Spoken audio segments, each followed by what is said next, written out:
তুমি যাকে সবসময় বলো I care for you and I always there for you, কিন্তু কোনোদিনও এটা জানার চেষ্টা করেছো কি তার থেকে সে তোমাকে নিয়ে কেয়ার করে কিনা, সে তোমাকে নিয়ে ভাবে কিনা?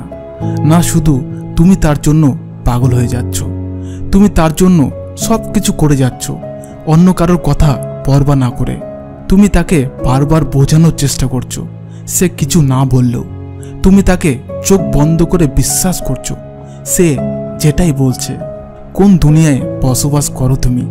আজকের দিনে যেখানে মিথ্যা কথার বন্যা বয়ে যায় আর তুমি তাকে চোখ বন্ধ করে বিশ্বাস করে যাচ্ছ। এতটা উদাসীন হওয়া ভালো না। যদি তোমার মা বাবা বা তোমার বন্ধুরা তোমার ভালোর জন্য এবং তোমার ভালো ফিউচারের জন্য তিতে কথা বলে থাকে তবে সেটাই ঠিক বন্ধু। কারণ যেমন কোনো ছোট বাচ্চা অসুস্থ হয়ে পড়লে তার মা তাকে কড়া এবং তিতে ওষুধ খাওয়ায়, তখন বাচ্চাটির কাছে তার মা হয়ে থাকে শত্রু, কিন্তু তার মা জানে যে ওই তিতো ওষুধে তার রোগ সারবে, তাই জোর করে খাওয়ানোর চেষ্টা করে।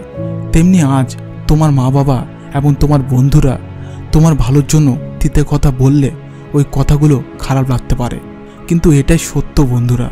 আমরা যখন বড় হতে থাকি তখন আমরা অনেক কিছু বুঝতে পারি না যতক্ষণ না আমরা সেগুলোর মধ্যে দিয়ে গিয়েছি।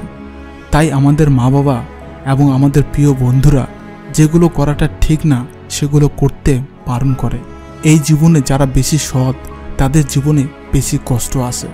তুমি হয়তো দেখেছো কিছু মানুষ নিজেকে বিসর্জন দিয়ে অন্যকে পাওয়ার চেষ্টা করে এবং তারা সব কিছু করে থাকে, তবুও কিন্তু শেষমেশ তাকে পায় না, বরং নিজের সুন্দর জীবনকে নষ্ট করে থাকে।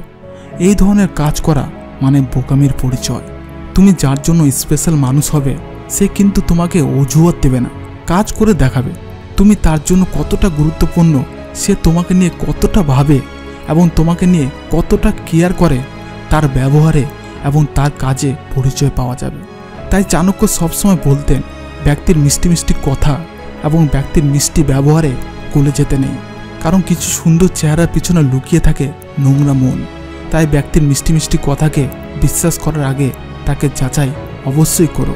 যাকে নিয়ে তুমি সারা জীবন থাকবে তাকে যাচাই করা অবশ্যই দরকার। আর যে সম্পর্কের মধ্যে থাকা এবং না থাকার মধ্যে কোনো পার্থক্য নেই, যেখানে তোমার কোনো সম্মান নেই এবং তোমার মনের ভাবনা চিন্তার কোনো দাম নেই, সেখানে থাকার চেয়ে না থাকাই ভালো। সেটা হতে পারে কারো বাড়ি বা হতে পারে কারো মন। তাই তাদেরকে নিয়ে বেশি চিন্তা ভাবনা করো না যারা তোমাকে নিয়ে ভাবে না এবং তোমার কথার মূল্য দেয় না। তাই বন্ধুরা, আজ তুমি যার পিছনে ছুটছো এবং যার জন্য পাগল হয়ে যাচ্ছ তার মধ্যে বিন্দুমাত্র তোমার প্রতি কেয়ার নেই। যদি সে তোমায় কেয়ার করত, যদি তোমাকে ভালোবাসতো, তবে তোমাকে দিনের পর দিন কষ্ট দেখতে পারত না। তাই বন্ধুরা, যতদিন পর্যন্ত তুমি তার পেছনে ছুটতে থাকবে ততদিন পর্যন্ত সে তোমাকে ইগনোর করে যাবে, এটাই বাস্তব। আর যেদিন তুমি তোমার কেরিয়ার গড়ে ফেলবে সেদিন সে তোমার পিছনে ছুটবে। তাই সবার প্রথম আগে নিজের কেরিয়ার বানাও।